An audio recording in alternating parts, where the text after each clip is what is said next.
Welcome to episode 30 of Take Your Points. I'm your host, Ronan Scott. We're going to speak to Micheal Briod from the CPA. The CPA recently released a statement asking the GA to address the fixtures issues.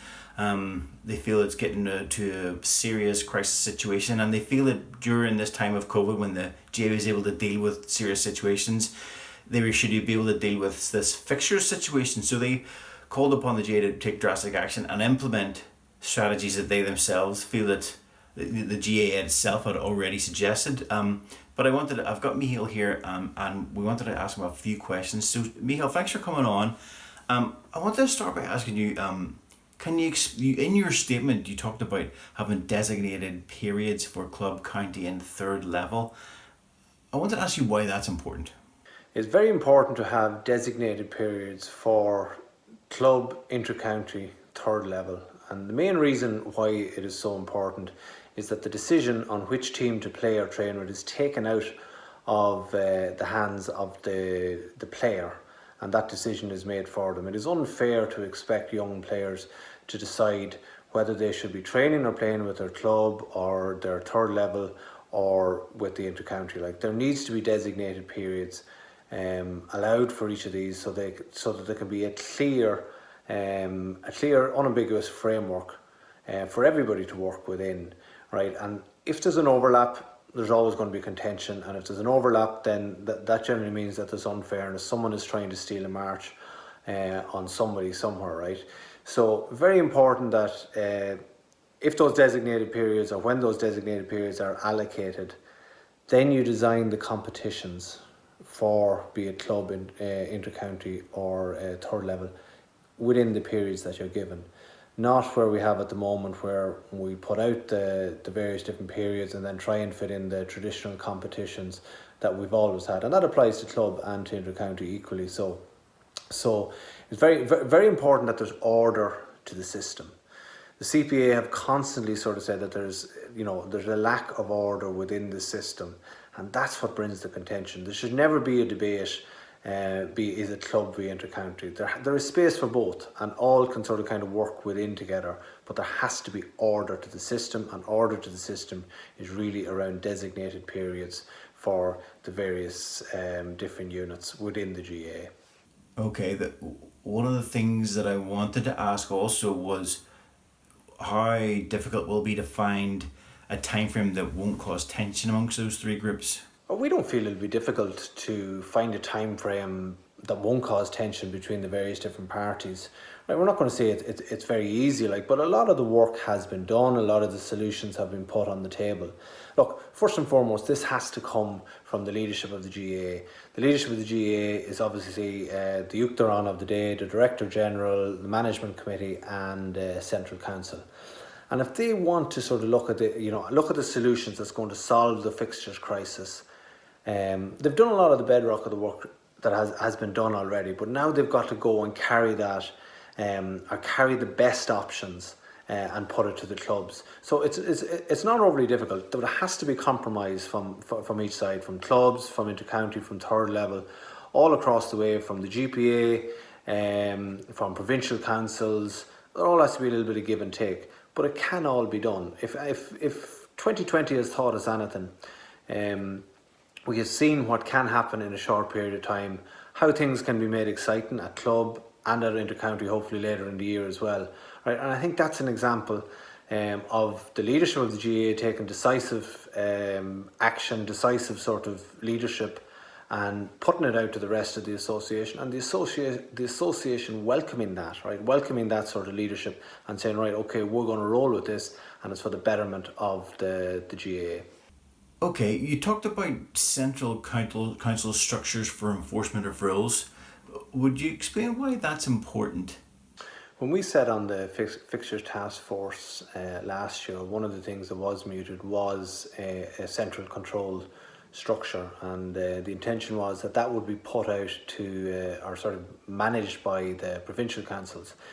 And I think what we've learned here in kind of 2020, again with the year that's in it, it's very important, if there is going to be rules on designated periods and on when players are available to inter-county or club, that there is a structure of a structure of rules, but equally to a structure of sanctions. Like for too long within the GA, as we all know, there's been a strong adherence to some rules and then flagrant ignoring of other rules within the rule book.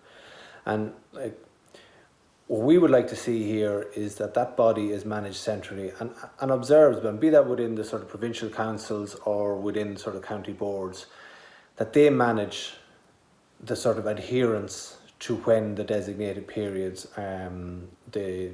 when clubs or when any players are playing with whatever designated period they're supposed to be playing with. Expecting clubs to anonymously turn in their own county, it's not going to happen, and I think in time, that's what was asked this year, given that the structures are not in place. I think this will come, and I think it will really kind of strengthen the association if we can sort of keep within designated periods. Because if there's an intermingled season or a split season, whatever the association decides down the road, right, regardless, they're going to have to sort of adhere to this. We've kind of seen there the difference again in 2020 when the September the 14th was muted initially, and that there wouldn't be kind of sanctions, or that there was uncertainty as to whether county teams could or couldn't train with the county before that. And then when the leadership of the GA came out and solidly said it a couple of weeks afterwards that no, definitely there's no return to training before September 14th, everybody took it on board, right? And now you see the club scenes at the moment, vibrant club scenes all over the place, and there's no contention between where the players should be training, and they're all enjoying it, right? All the inter-county players are enjoying being fully back with the clubs. All the sort of club players are fully enjoying having their marquee players as well training and playing with them. So obviously when this control structure would be set up, the important thing is sanctions, right? There's no point in having rules and then sort of not enforcing them. And to enforce rules, you need appropriate sanctions. Appropriate sanctions in this case are not going to be fines, not even losing sort of home league matches, because again, that's akin to a fine. What has to happen here is that if there is a breach of these rules, that the team and the administration and management involved in that team are thrown out of the competition and suspended for a period of time. If you look at what happens, if sports athletes in any sport take performance enhancing drugs, they get banned, right? And if you train in periods when you're not supposed to be training in to try and get an upper hand on the other team, well, that's akin to cheating as well. It's the exact same. So it's important that the appropriate sanctions come within this, and they're going to have to be quite strong. And inevitably with this, there's going to have to be an example set from the outset to show that the association is serious and that they are going to enforce these rules. And if they do that, then everybody will abide by them. And I think we're seeing that at the current point in time. If they're clear and unambiguous and they're fair for everyone, everyone will fall in line. Another thing you said was important was having a national referendum for clubs to deal with this matter of fixtures. So basically asking all the clubs what they think and taking it away from the Congress, and which would be the normal process. How difficult would it be to do that? The fixtures decision ultimately has to be decided by the clubs of Ireland, right? And we see this, by doing this, is the best way to do this is a national referendum of the clubs. This has been done before. It's been done in 1971 for the foreign games when that was lifted. So there is a clear precedent on that, and it was authorised by Congress of the day. And the reason this decision has to be made by the clubs is because it affects the clubs here, right? If we go to Congress, there's a strong overseas voting element that are not affected by this. There's strongly weighted towards Croke Park too, because, and by Croke Park I mean if management decide on something, there's generally ex-presidents, the management team, central council, they all generally vote with the Uachtaráin of the day, right? So the clubs don't have the authority as Congress is currently set up to get something like this through. But what has to happen is if we have a national referendum of clubs and they get two or three fixtures options out and all vote on them, well then it can, that's setting the association up for the next 20 years and kind of saying, well, that's what the clubs of Ireland decided, that's what they want, that's what the counties of Ireland, because it also includes all the inter-county teams by de facto of all the clubs within that county are deciding what they want. So that's the best and the fairest way we see of getting a decision on this, and a decision that will carry, and not one that is biased to any stakeholder. Okay, finally, the tone and the words that I really caught on were the dropout, disillusionment, and dissent. For fairly serious suggestion by you, for coming from the players. How serious is it?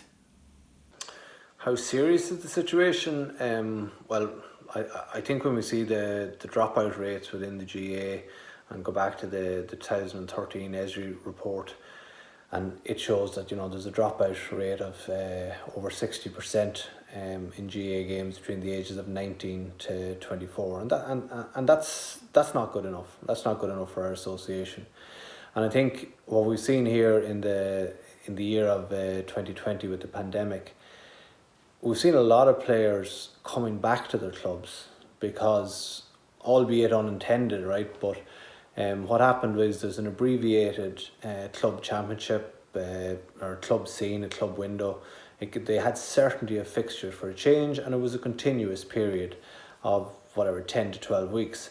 So there's a lot more players back now playing, and they're quite happy. And look, we see it at the moment that in every county, that there's a vibrant club scene. Okay, it'd be great if we had more than 200 at matches here in certainly in the south. But look, that's something that hopefully it'll be turned around shortly enough. But the games are back. Players are really happy. And when you look at that in 2021, will they be happy to revert back to the way it was in 2019? Will they be prepared to sort of wait through the whole summer and have no games? Will all the club supporters, will that be good enough for them? Because I think this is, luckily enough from our point of view, from the club's point of view, it has given us a taste of how good things can be, and I think it is very, very important that we learn from that, right? And I also include the inter-county in that as well. I think they are sort of revelling as well and being back in their clubs and having a shorter period of time, because there's too much training, there's too much there's too much commitment. I mean, the GPA report, the ESRI report showed that as well. 31 hours I think it was that was shown that was needed to sort of allocating your time to an inter-county career, and that's too much. That it can be better. It's shown that it can be better, and this might be the opportunity for everyone to kind of learn and reflect, right? Look, I think where we're at overall on this, the CPA referred to it as a crisis, and openly and unapologetically call it a crisis within the GA, but it's also a period of significant opportunity. We're now at this kind of crossroads, and it is very, very, very, very important that the leadership of the GAA take this and deliver for the association a fixtures framework that will bring us and hold us steady for the next 20 years, because the current system is not fit for purpose. It's not fit for purpose at any level, at inter-county or a club. And overall, certainly there's some, it happens very well in some counties, but it's ad hoc. It's not good enough for what it can be. Look, the time is now. We've always said, Club Players Association, it's not who's right, it's what's right, right?